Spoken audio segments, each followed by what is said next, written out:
सच्चिदानन्दरूपाय विश्वोपत्यादिहेतवे तापत्रय विनाशाय श्रीकृष्णाय वयं नमः। नारायणं नमस्कृत्य नरं चैव नरोत्तमं देवीं सरस्वतीं व्यासं ततो जयमुदीरये। साथियों,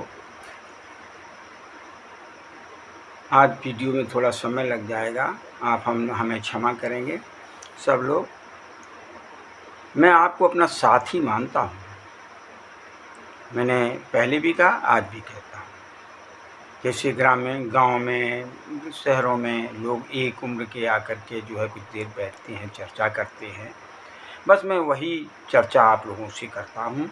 अब ये ज़रूर है कि इसमें वयस्क भी हो सकते हैं, हमारी उम्र के हम उम्र भी हो सकते हैं, और छोटे भी हो सकते हैं, बड़े भी हो सकते हैं हमसे, स्त्री भी हो, पुरुष भी हो सकते हैं, कोई भी हो सकता है। और यही इसलिए मार्ग अपनाया है। और मेरे पास कोई ऐसा न समय है और न मेरे पास वातावरण है, और कहना तो कुछ है ही।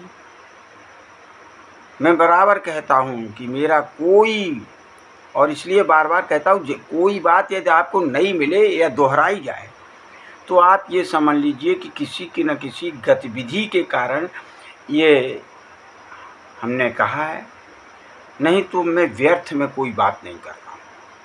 मैं धीरे धीरे, मैंने कहा था, मेरा अनुभव है, मैं धीरे धीरे अपने में परिवर्तन का अनुभव कर रहा हूँ। और कैसा परिवर्तन है ये तो हम ही समझ सकते हैं, और उसकी हम क्या कल्पना करें। चलिए आइए अपने वीडियो पर। तो हम ये कहते हैं कि सबसे बड़ी बात तो ये है पहले, कि मैंने पहले भी कहा था, अपने चैनल के उद्देश्य में, लक्ष्य में भी कहा था, और आज भी कहता हूँ, कोई ये ना सोचे कि हम सब्सक्राइब नहीं करेंगे या सब्सक्राइब करके उनके चक्कर में पढ़ना ही नहीं है आपको, ना उससे मुझे पढ़ना है ना आपको पढ़ना है सब्सक्राइब करने के, केवल आपके सुने। और लाइक करना एक सहयोग हो सकता है, लेकिन सबसे बड़ा परम सहयोग ये है कि हम जब ये समझते हैं कि यदि मेरे 3 व्यू भी हो जाते हैं, 2 व्यू हो जाते हैं, 2 व्यू हो जाते हैं, और 3 व्यू में तुम ये समझता हूँ कि एक ने तो मेरा कोई वाक्य सुना, एक तक तो मेरी बात कोई पहुँची, मेरा बड़ा संतोष होता है। क्योंकि श्रृंखलाबद्ध, एक से दूसरा, दूसरा से तीसरा, श्रृंखलाबद्ध ये जो है कहीं ना कहीं तो पहुँचेगा। एक ने सुना, दूसरा दूसरे कुछ ना अंश बताएगा। ऐसा कोई हो ही नहीं सकता कि कभी उसके मुँह से सुनी हुई बात भले ही पूरी ना निकले, लेकिन अधूरी, चौथाई कुछ शब्द तो निकल ही सकते हैं। मेरा बस यही उद्देश्य है कि जो चिंतन मनन, जो अनुभव, जो ज्ञान कहीं से भी हो मैंने अर्जित किया है, वो किसी न किसी को सुना दो, बस ये मेरा है पर्पज। अब सुनाऊं कैसे? उसका माहौल मिलना चाहिए, वातावरण मिलना चाहिए, संयोग होना चाहिए। तो वो असंभव हो सकता है, संभव भी हो सकता है, असंभव भी हो सकता है, लेकिन वीडियो के माध्यम से तो संभव हो सकता है। और साथियों, बुरा ना मानिएगा, हम सबके आभारी हैं। एक भी व्यक्ति सुन लेता, मुझे परम संतुष्टि मिलती है। और ज़्यादा सुन ले वो अच्छी बात है, हम खराब बात नहीं है, लेकिन एक भी व्यक्ति के सुन लेने से, कोई ये सोचे कि मेरे न सुनने से या फलाने के सुनने न सुनने से या किसकी, हमारे ऊपर कोई फ़र्क नहीं पड़ता है। हमने आपको बता दिया अपना लक्ष्य। आपको अच्छा लगे सुनिए, ना अच्छा लगे ना सुनिए, कोई बात नहीं। अरे मेरे वीडियो आएंगे, रोज़ डालेंगे, जो रोज़ कोई ना कोई चिंतन होता ही रहता है। चलिए आइए, तो आप अच्छा लगता है लाइक करने पर, सब्सक्राइब से कोई अंतर नहीं मेरे ऊपर, लाइक करने पर अंतर है। क्या? लाइक करने पर उत्साहवर्धन होता है, और व्यू कर लेने पर मेरी लक्ष्य की प्राप्ति हो जाती है। व्यू कर लेने पर लक्ष्य की प्राप्ति होती है। लक्ष्य का मतलब ये किसी ने सुना, तो ये मैं कहना चाहता हूँ। दूसरी बात ये है कि संसार में मैं बहुत अच्छी बात कहने जा रहा हूँ।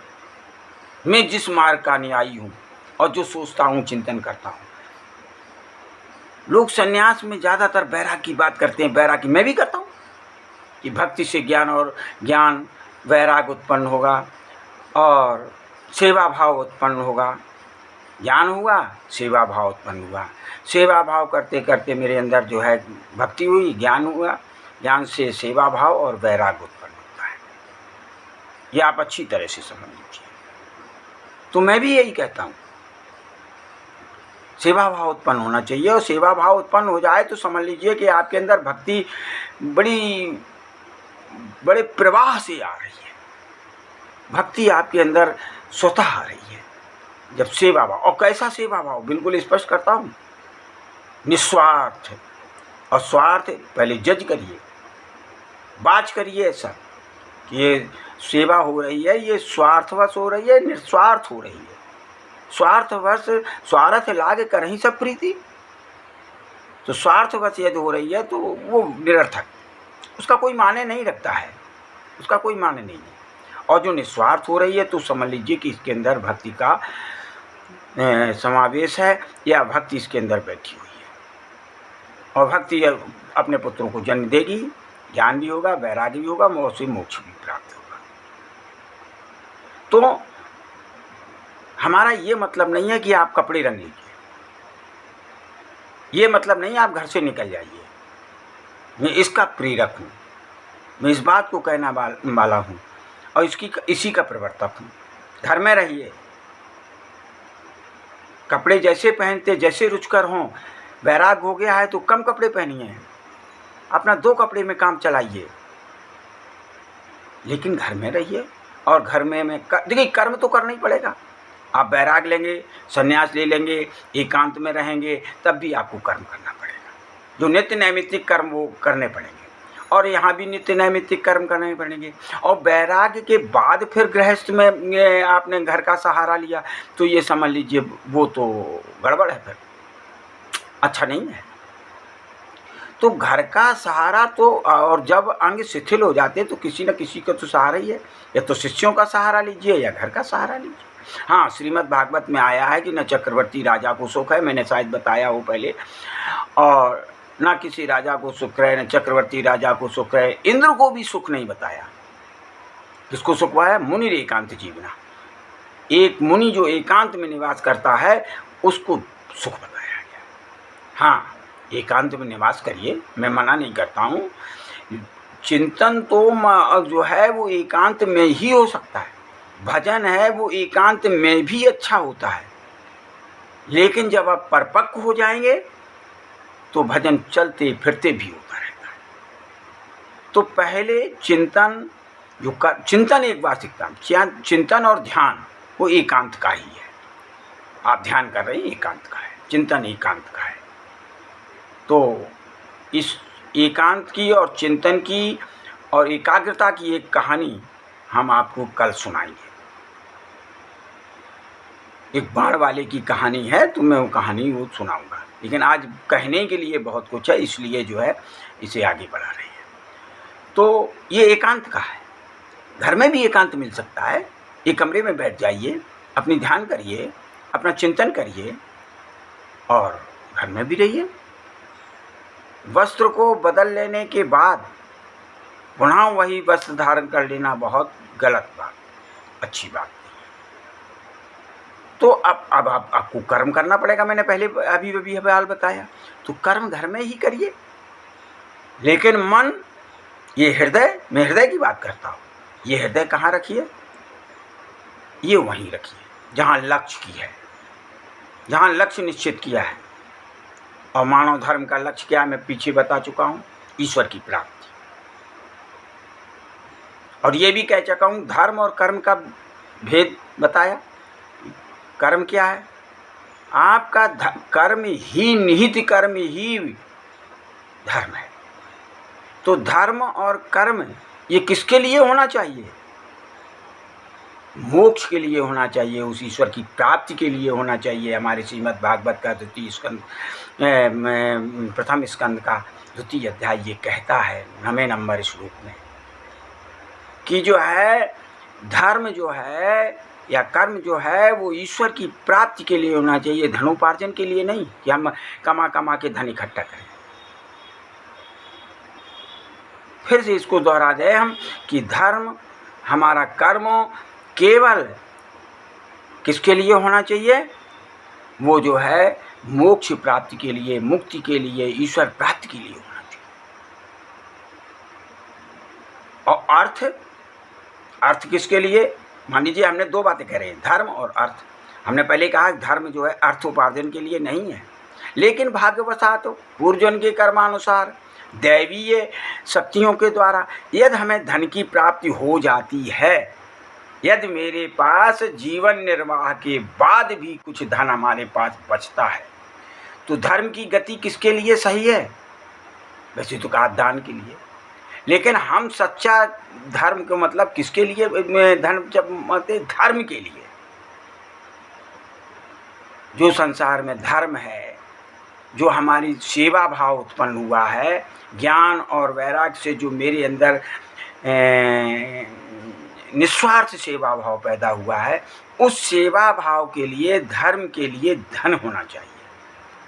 धन का वास्तविक उपयोग कहाँ होना चाहिए? धर्म के लिए, ना कि भोग विलासता के लिए। तो साथियों, हम फिर पुनः कहेंगे, जहाँ हो वहीं रहिए, कर्म करिए, कर्म में, अपने कर्म में धर्म को निहित किए रहिए। धर्म का निहित करने का मतलब फिर है, बार बार आप कहेंगे भक्ति, ज्ञान, धर्म, और इसी के विषय में आप बोलते रहते हैं। लक्ष्य क्या है उसकी याद हम बार बार नहीं दिलाएंगे तो क्या करेंगे? यहाँ से चाहे किसी दुनिया में कहीं से घूम के आ जाओ, अपने घर में ही तो आओगे। इसी तरह ये 84 लाख योनियों में घूमते घूमते घूमते घूमते आप मनुष्य योनि में आए। अब मनुष्य योनि का लक्ष्य क्या है? घर कहाँ है? उस ईश्वर की प्राप्ति। तो हम चारों तरफ से घूमते घूमते इसे तो छोड़ ही नहीं सकते हैं, आप वीडियो सुने या न सुने। हमारा कहने का मतलब हम अपने घर में तो पहुँचें, ईश्वर की तो प्राप्ति करें। नारायण हमारा घर है, नारायण की प्राप्ति करें, हरि की ओर बढ़ें। तो हम लेकिन एक बात है और लोगों के हिसाब से मेरा है कि वैराग्य धारण करिए हृदय से।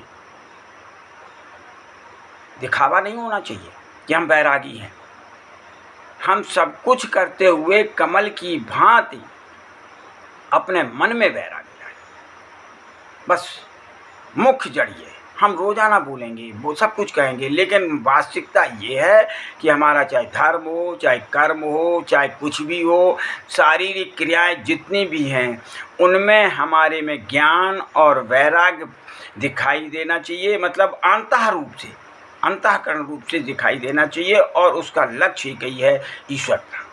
बार बार इधर से इस रास्ते से उस रास्ते से घूम घाम के हम आएंगे वहीं कि हमारा मानव जाति प्राप्त, मानव का जन्म प्राप्त हुआ है। तो मानव ये जन्म को सार्थक करने के लिए हम अपने लक्ष्य को न भूलें। अर्थ मेरे लिए सब कुछ नहीं है, मेरे लिए धर्म सब कुछ है। और धर्म के माध्यम से हम जो है उस ईश्वर की प्राप्ति करें।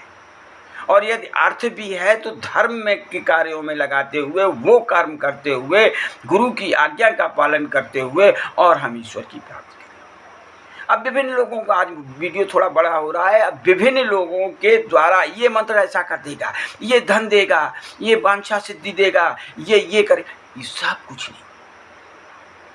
क्यों लालसा में पड़े हो? अर्थ के लालसा में पड़े हो। अरे उस प्रभु, हम बार बार कहते हैं, उस प्रभु की जब शरण में चले जाओगे तो तुम्हारे लिए कोई भी साधन, ये कोई भी फल जो चाहोगे वो प्राप्त होगा, अमोघ है। अरे भंडार में जहाँ पहुँच जाओगे, चाहे कितनी शक्तियाँ वहाँ से उठा लो, वो सर्वशक्तिवान है, सब कुछ करने वाला है। राई से पर्वत करे, पर्वत राई माए, वो सब कुछ करने वाला है। तो जब वहाँ पहुँच जाओगे, सर्वशक्तिवान के पास पहुँच जाओगे, सत्य के पास पहुंच जाओगे, तो सब कुछ प्राप्त कर सकते हो। अब वो कैसे प्राप्त करना है वो रोज हम लोग बोलते हैं और भागवत की श्लोक भी लेते हैं। तो फिर आ जाइए कि धर्म अर्थ के लिए नहीं, ईश्वर प्राप्ति के लिए। मानव का जन्म भोग विलासता के लिए नहीं, ईश्वर की प्राप्ति के लिए। और यदि हमें कर्मवश जो है यदि अर्थ प्राप्त होता है तो अर्थ जो है भोग विलासता के लिए नहीं, इंद्रियों की तृप्ति के लिए नहीं, बल्कि धर्म के लिए, अच्छे कामों के लिए, मानव सेवा के लिए है, जीव जंतुओं की सेवा के लिए है। जहाँ जिसे दुखी देखो, परहित सरस धर्म नहीं भाई, और पर पीड़ा सम नहीं अदमाई। तो साथियों, ये ध्यान रखिए कि हमारा धर्म क्या है। हम अपने धर्म पर चलें और ईश्वर की प्राप्ति करें। ये हमेशा जब ध्यान रहेगा तो हम आगे बढ़ेंगे और मेरा जीवन सार्थक होगा। तो जब और फिर पुनः आ जाएं कि जब एक भी कोई व्यक्ति हमारा इस वीडियो को सुन लेता है, अब वो अच्छी तरह सुनता हो ना सुनता ये तो मैं नहीं जानता हूँ, लेकिन सुन लेता है तो मैं ये समझता हूँ कि आज का जो मैंने चिंतन किया है और अपने चिंतन को वीडियो के माध्यम से प्रेषण कर दिया है, कहाँ गया पता नहीं, धर्मार्थ प्रेषण कर दिया है, ज्ञानार्थ प्रेषण कर दिया है और अपनी संतुष्टि के लिए प्रेषण कर दिया है। लोग कहते हैं कभी कभी कि हम ऐसे अपने मन से कह रहे हैं, अपने मन से हम कह रहे हैं और हम कोई दो राय नहीं है। तो लोग मन की बात कहते हैं, मैं हृदय से कहता हूँ, मैं हृदय से पूर्णतः कहता हूँ कि एक भी व्यक्ति यदि हमें पता चल जाता है कितने लोगों ने सुना है, तो एक भी व्यक्ति ये सुन लेता है तो मुझे पूर्ण संतोष हो जाता है कि श्रृंखलाबद्ध हमारा वीडियो इस संसार में पहुंच रहा है, एक से दूसरे, दूसरे से तीसरे, तीसरे से कभी ना कभी कुछ ना कुछ अंश तो पहुंच ही जाएगा। अरे तिलमात्र कुछ तो बात पहुंचेगी। मैं संतुष्ट हूँ, पूर्णतः संतुष्ट हूँ। आपका सहयोग मिलता रहे और इसी तरह से चलते रहे। आगे कल 10वें श्लोक की ओर हम बढ़ेंगे। यदि हमें 10वें श्लोक में कोई खास बात नहीं मिलेगी तो हम आगे भी बढ़ जाएंगे और रोज़ाना यही बात होगी, भक्ति की, ज्ञान की, वैराग्य की और मोक्ष की। लक्ष्य तो हमारा मोक्ष है, तो हम मोक्ष से हट नहीं सकते हैं। हम यही बातें करेंगे। माध्यम कोई भी ले ले कि सूत जी ने कहा, व्यास जी ने कहा, सुखदेव जी ने कहा, महापुरुष ने कहा, कोई दृष्टांत भी ले सकते हैं। तो कहेंगे हमारा एक ही उद्देश्य है, भक्ति का प्रचार प्रसार करना और मानव को मोक्ष की ओर प्रेरित करना। बहुत बहुत साथियों, और एक ही मंत्र देना है सबको कि उस परब्रह्म परमात्मा ईश्वर को स्वामी मान लीजिए, उसी से सब कुछ मान लीजिए। वही परमात्मा है, वही ब्रह्म है, वही तत्व है। और धर्म जी है वो तत्व का ज्ञान भी कराए, तभी धर्म है। हम उसी के माध्यम धर्म के आगे बताएंगे, फिर भी और चलेगा। रोजाना यही है और कुछ नहीं है। और एक ही बात कि उस परम तत्व की प्राप्ति के लिए, उस परम तत्व की प्राप्ति के लिए, परब्रह्म परमात्मा की तरह प्राप्ति के लिए, उस ईश्वर की प्राप्ति के लिए, उस भगवान की प्राप्ति के लिए हमें कुछ कहना है और करना भी है और प्रेरित भी करना है। और फिर आज कह रहा हूँ कि प्रेरक, कर्ता और कर्ता के साथ सहयोग देने वाले लोगों को हमेशा पुण्य कर्म मिलते हैं। वो यहाँ तक कि वो पवित्र हो जाते हैं। श्रीमद् भागवत की बात है। धन्यवाद, बहुत बहुत धन्यवाद। हरि शरणम, हरि शरणम, हरि शरणम। एक ही मंत्र, हरि शरणम, हरि शरणम, हरि शरणम। प्रभु मैं आपकी शरण में।